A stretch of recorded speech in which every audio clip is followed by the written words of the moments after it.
ہمارے پاس دلائل ہیں۔ انس رضی اللہ عنہ کے خواب میں نبی علیہ الصلوۃ والسلام آئے، بلال رضی اللہ عنہ کے خواب میں نبی علیہ الصلوۃ والسلام آئے، ام سلمہ رضی اللہ عنہ کے خواب میں نبی علیہ السلام آئے۔ ہم جناب دلائل دیتے ہیں، ان کے پاس دلیلیں ہیں، وہ دلیلوں کا ذرا آپ حیثیت اور ان کی وقت چیک کر لیں۔ وہ کہتے ہیں کہ طبقات ابن سعد کے اندر روایت ہے کہ انس رضی اللہ عنہ سے مروی ہے کہ انہوں نے کہا کہ کوئی رات میرے اوپر ایسی نہیں گزری کہ جب تک کہ میں اپنے حبیب کو نہ دیکھ لوں، اور پھر وہ رو دیے۔ یعنی کہ انہوں نے کہا کہ میرے اوپر، انس بن مالک رضی اللہ عنہ کے اوپر کوئی رات ایسی نہیں گزری کہ وہ اپنے حبیب کو نہ دیکھ لیں، اور پھر جب وہ اتنی بات کرتے تو پھر رو دیتے۔ یہ طبقات ابن سعد کی روایت ہے۔ اس کی سند کے اندر اس کو بیان کرنے والا مثنى بن سعید ایک راوی ہے۔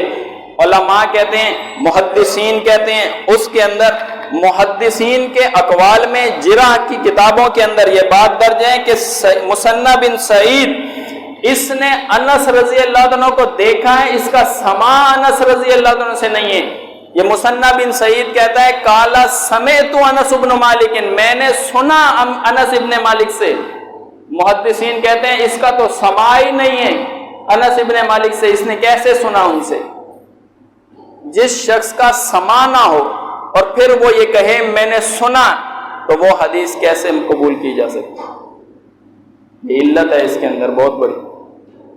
حدیث ضعیف ہے اور اس کو بطور دلیل پیش کیا جا رہا ہے۔ ان کا کہنا یہ ہے کہ بلال رضی اللہ عنہ نے خواب میں دیکھا، بلال رضی اللہ عنہ نے خواب میں کیا دیکھا کہ وہ مدینہ سے شام منتقل ہو گئے، شام منتقل ہو گئے۔ ان کے خواب میں نبی علیہ الصلوۃ والسلام آئے اور آ کے کہا کہ اے بلال یہ کیا بے رخی ہے، یعنی مدینہ تو رسول چھوڑ کے دمشق چلے گئے ہو، یہ کیا بے رخی ہے، اور کیا ہماری ملاقات کا وقت نہیں آیا؟ پس بلال رضی اللہ تعالیٰ عنہ قبر نبی صلی اللہ علیہ وسلم پر گئے اور روئے، چہرہ قبر کے اوپر رکھا۔ اس کے بعد حسن اور حسین کے کہنے پر انہوں نے اذان دی۔ آپ یہ دیکھیں، یہ بلال رضی اللہ تعالیٰ عنہ والی روایت اور اس خواب کی دلیل علامہ ذہبی نے لکھا سیر اعلام النبلہ کے اندر، جلد 1 صفحہ 358 کے اندر، وہ کہتے ہیں اسنادہ لین، اس کی سند نہایت کمزور ہے، اسنادہ لین، اس کی سند نہایت کمزور ہے، وہو منکر، اور یہ منکر روایت ہے۔ علماء یہ جانتے ہیں کہ یہ جرح کتابوں میں موجود ہے۔ اس حدیث کے بارے میں، اس قول کے بارے میں، اس سند کے بارے میں علماء نے جرح کیے، کہا اسنادہ لین وہو منکر، یہ اس کی سند انتہائی کمزور ہے اور یہ منکر ہے۔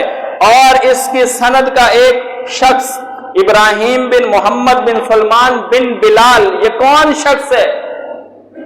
فیہا جہالت، یہ شخص مجہول ہے، اس کا حال ہمیں معلوم نہیں ہے، مجہول راوی ہے اس کے اندر، اور اس کی سند کمزور ہے اور یہ منکر روایت ہے۔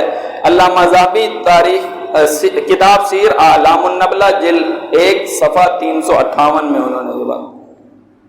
وہ کہتے ہیں ایک اور روایت ہمارے پاس، وہ روایت کون سی ہے؟ ام سلمہ رضی اللہ عنہ کے خواب میں آئی، یہ تو نبی علیہ السلام کی بیوی ہیں، ان کے خواب میں آئے۔ ترمذی کے اندر یہ روایت ہے کہ سلمہ، ایک راوی ہیں سلمہ بیان کرتے ہیں کہ میں نے ام المومنین سلمہ رضی اللہ عنہ سے رونے کا سبب پوچھا کہ آپ کو کس چیز نے اس حالت کے اندر مبتلا کیا، یہ گریہ اور زاری کے اندر آپ مبتلا ہیں، کس چیز نے مبتلا کیا؟ انہوں نے کہا کہ میں نے خواب میں نبی علیہ الصلوۃ والسلام کی زیارت کی اور آپ کا سر اور داڑھی وہ گرد آلود تھی، تو میں نے پوچھا اے اللہ کے نبی یہ آپ کی حالت ایسی کیوں ہے؟ تو نبی علیہ السلام نے فرمایا میں ابھی ابھی حسین کی شہادت کو دیکھ کر آ رہا ہوں۔ یہ ترمذی میں لکھا ہے۔ اب ظاہر سی بات ہے حسین رضی اللہ عنہ کی شہادت کا منظر ہوگا، گھوڑے دوڑ رہے ہوں گے، اونٹ دوڑ رہے ہوں گے، گرد غبار اڑ رہی ہوگی، نبی علیہ السلام کے چہرے کے اوپر بھی آ گئی، داڑھی کے اوپر بھی آ گئی، اسی حالت میں ام سلمہ کے خواب میں آ گئی اور آ کر کہنے لگے کہ میں ابھی ابھی حسین کی شہادت کو دیکھ کر آ رہا ہوں۔ یہ سلمہ البکریہ، سلمہ البکریہ یہ راوی جو ام المومنین سلمہ رضی اللہ عنہ سے روایت کرتے ہیں، دنیا کی کوئی طاقت اس کا اتا پتہ نہیں بتا سکتی۔ یہ کون ہے سلمہ بکریہ؟ کون ہے یہ جو ام المومنین سے روایت کر رہا ہے؟ مجہول راوی ہے، مجہول راوی ہے، اس کا حال معلوم نہیں، یہ کون سلمہ ہے، یہ کہاں رہتا ہے، اس کے استاد کون ہے، اس کے شاگرد کون ہے، کہاں ہے، یہ کچھ پتہ نہیں ہے، مجہول راوی ہے۔ اور اس کے بارے میں محدثین نے لکھا ھذل حدیث ضعیف لجہالت سلمہ، یہ حدیث ضعیف ہے اس لیے کہ سلمہ کے مجہول ہونے کی بنیاد پر۔ سلمہ کون ہے؟ یہ ام المومنین سلمہ رضی اللہ عنہ سے روایت کر رہا ہے۔ کون ہے یہ سلمہ؟ کوئی پتہ نہیں۔ پھر اس کی آپ ایک علت اور دیکھیں، ام سلمہ سنۃ 59 ام سلمہ رضی اللہ عنہ کی وفات ہوئی 59 ہجری کے اندر، 59 ہجری کے اندر، اور شہادت حسین 61 ہجری کے اندر 61 میں، یعنی ام المومنین ام سلمہ اپنی وفات کے 2 سال کے بعد خواب دیکھ رہی ہیں۔ یہ دلیل ہے جناب نبی علیہ السلام خواب میں آتے ہیں، ام سلمہ کے بھی خواب میں آئے، وہ اس خواب میں آئے جو انہوں نے مرنے کے 2 سال کے بعد دیکھا۔ کتنی بڑی اس کے اندر علت ہے۔ یہ علماء کے ہاں دلائل ہیں، یہ دلائل، حالانکہ علماء جانتے ہیں اس کی جرح لکھی ہوئی ہے، حالانکہ علماء جانتے ہیں کہ یہ بات غلط ہے، لیکن اسے زبردستی صحیح ثابت کرنے کے لیے، اسے زبردستی ٹھیک ثابت کرنے کے لیے انہوں نے یہ باتیں درج کی، یہ لکھی۔ ابن عباس کا خواب بیان کرتے ہیں، اور ابن عباس انہوں نے ایک بندے کے خواب کی تعبیر کی، اس کو بیان کرتے ہیں۔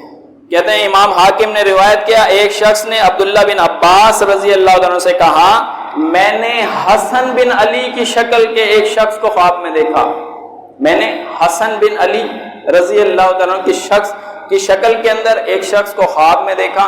وہ خواب بیان کیا اس نے عبداللہ ابن عباس رضی اللہ عنہ سے۔ تو عبداللہ ابن عباس رضی اللہ عنہ نے کہا تم نے نبی علیہ السلام کو دیکھا ہے۔ دیکھا کس کو ہے؟